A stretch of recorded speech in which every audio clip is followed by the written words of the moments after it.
Hey, Maria, back with another video. I hope you can see me okay. Let me see if I can adjust this a little bit more. Okay, maybe that's better. Maybe that's better. I don't know for sure or not. But anyway, I can't see.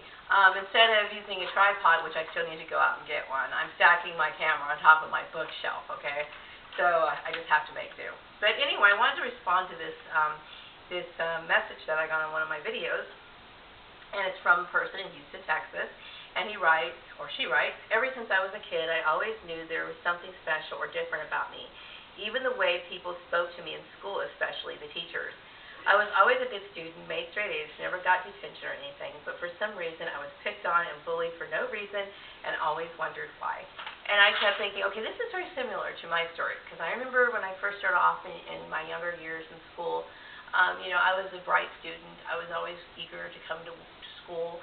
I was a happy kid, and I would say that my life was fairly normal. I had like a normal social life. And then, things started changing. It's like, it just seems like I was constantly having to deal with two-faced friends who were just like really nice one day, and the next day they were just kind of like different.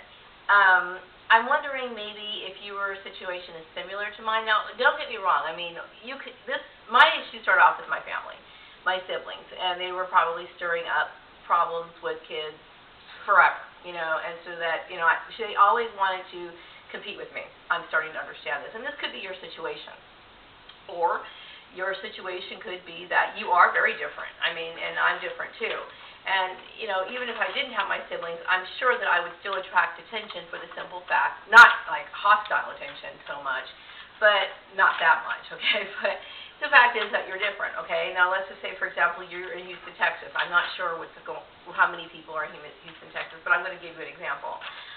If you are perhaps an Asian person and you're living in a predominantly white area, that's going to make you stand out, okay? Let's just say, for example, you're just as white as all your other friends, right? But maybe those kids wear certain kind of clothes, and maybe your mom makes your clothes. Or maybe the kids listen to the most of the music on the radio, and you might be into classical music or something like that. Anything that makes you different is going to put you in a situation where you're going to attract attention. And it's normal for people to be a little intrigued. I mean, I remember when I was younger, I was intrigued by people who were different. Now, I know I was a little oddball myself, okay, but what I thought was different, whatever attracted my attention at the time, I tend to maybe give people a little bit more attention that they probably they ever felt comfortable with. Like, I remember if there was a family that I found interesting, instead of just walking by their house, I'd slow down a little bit, kind of hang around and then see if they were going to come out, because you're intrigued, okay? But, it can get excessive, and it can get to the point where it's very uncomfortable, and it's not something that you want. I don't like being a point of intrigue, okay? And now that I think about it, as I'm older, I'm more sympathetic to other people's feelings, and I wouldn't be doing that. As an adult, you learn, okay? Because I know, the reason why you're getting so much attention is because for whatever reason they think you're odd. They might also might admire you. Whatever the case is, you're different, you stand out, and that's what is attracting the attention. And that's what causes a lot of bullying, too. Some people have, it's not just the fact that you're different and you're intrigued with them. They're intrigued with you. A lot of it is the fact that some people have a very narrow mind, and they just think that anything, and I'm not sure if they do this on purpose or it's just they just assume that, like, for example, if everybody goes to church on Sunday, if they go to church on Sunday, and they know a few people who go to church on Sunday, they assume everybody does that. So if somebody doesn't, they're like, well, why? And a lot of it is built based on ignorance. A lot of it is. It's just the fact that they never considered the possibility that some people may not have had the same lives, same experiences, or whatever as they have. And so when they have a different pathway in life, or they make different choices, they want to know why. And some people can get quite aggressive in their attempts to try to change you to see things their way, okay? This is a very bad behavior, but it's very common in a lot of people. And like, everybody has something that they have to work on, and this is an issue that a lot of people have to work on. It's something that they have to find contentment within themselves. And once they start doing that, or if a person chooses to change, then they will take pleasure pleasure in their own things, and they won't be so concerned about what other people are doing. As long as the person's not hurting another person, they're not affecting the lives of other people, people should, I mean, this is how I feel, okay? I'm accepting of other people, the way that they are, for who they are, for whatever it is that they do, as long as they don't inflict harm on other people or force their way of living on other people. And that's the best way to live. Okay, so I hope I answered your question. You were always silly. Well, I hope I explained why. Let's see. Okay, you also wrote that it felt as if it was beyond just being kids. Now, I felt this way, too. It was beyond just being kids, and it was even beyond me just being a black girl in a white neighborhood. I used to stand out differently than the black kids as well, a lot of them. Now, that's not to say that I don't deal with racism, like all black people deal with racism, okay? We all do, okay? We all deal with certain things that it's just something that's just going to occur. If you're black, I don't care what, but as far as your upbringing is concerned, it's a little different. So I know that I was a little different than the white kids even. Some of the white kids I was different from. And what I mean by that is, well, I knew I was different than a lot of black kids because of the way I spoke, the kind of music I listened to, the kind of hobbies I had, the interests that I had was a lot different. And that's not to say I didn't have any black friends, though, but because I had, my best friend when I was in 8th grade was black, and we used to talk all the time, and we were friends for many, many years. But the thing is I was different, period. I had a very hard time, matching my interests with a lot of people. And so that was it. It just, as you get older, you start to realize, and I understand why I'm different now. I mean, I fully embrace it, and I'm very grateful to be who I am. But, it does go beyond that. And it's funny that you've made that observation, and the very fact that you made that observation tells me a lot. You're a bright person. It also seems directed. It is directed. My question is, why do they select the individuals they do to gang stalk? Like I said, it's different because you're different. Or is it something that is randomly done? I would say it's a combination of both. In my case, my siblings have been, they have always felt that it was normal to pick on me. And even when you haven't seen them in a long time, for whatever, maybe it's just anything that goes wrong, their self-esteem's not feeling good, they just feel like they just want to create a fight or whatever, they got to go and dig in my life from miles away and pick on me, okay? And it could very well be in your case too. Maybe a lot of people don't realize that the people who are creating the gang stalking is their own family members.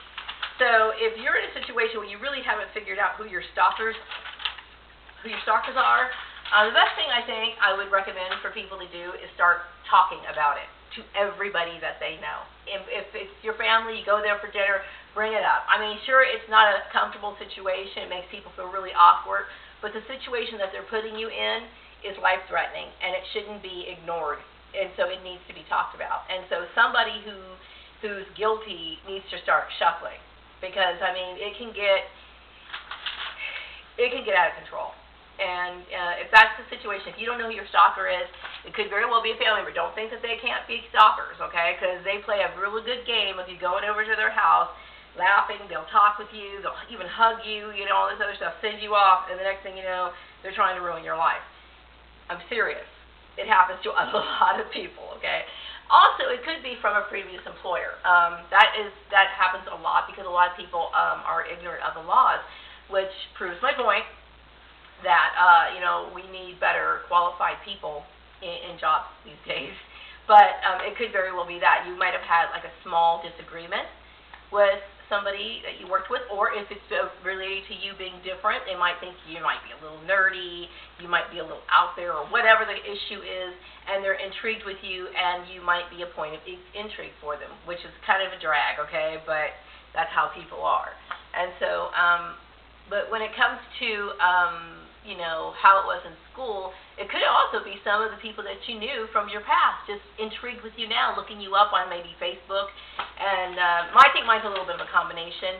And then just digging into your life because they hated you that many years ago. They want to continue the hatred. I don't know. I really don't know. But it's a combination of things. And, when it comes to gang stalking, I believe most of the people that are surrounding you are not innocent. They know something. Okay? Because it's that big. It is that big.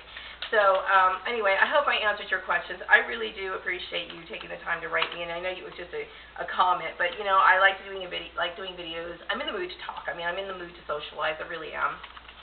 But I just feel really drawn out and just, like, tired of being in the town that I'm in. So it's kind of like, you know, I want to talk, but I'm very limited right now, and I feel really uncomfortable where I'm at, and so I look forward to doing videos because it's a way for me to talk. And, you know, of course, once I actually start meeting, you know, people on the outside of this town, you know, I will talk about something a little different than gang stalking. You know, hopefully I can move on from all of this.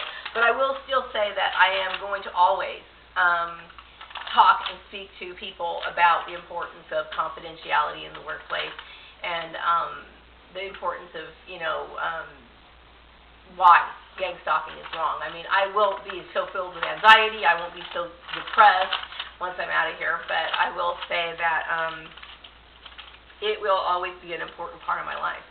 And I hope I answered your email and I mean your message. I really do appreciate you writing me. And but to answer your question, is it something that's randomly done? I said that it could be a combination of both.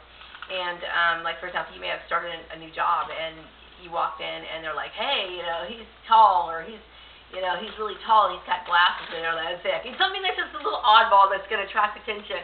And the minute you know it, as soon as you know it, you're a point of intrigue for people. And you could be a target for bullying there.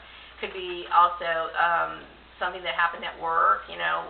Whatever the case is, if you're not sure who your stalker is or who initiated it, the best thing to do, I think, okay, and I know that sounds kind of odd because a lot of people may have different techniques on how to deal with it, but I think the best thing to do is start talking and talk as much as you can. I also think people should do videos, try to get the word out and start talking because this is a terrible system. It is a terrible program, and it's just plain wrong. And I wish everyone safety, and I wish that everybody will be able to identify their stalkers and hopefully make it stop or at least minimize it as much as they possibly can.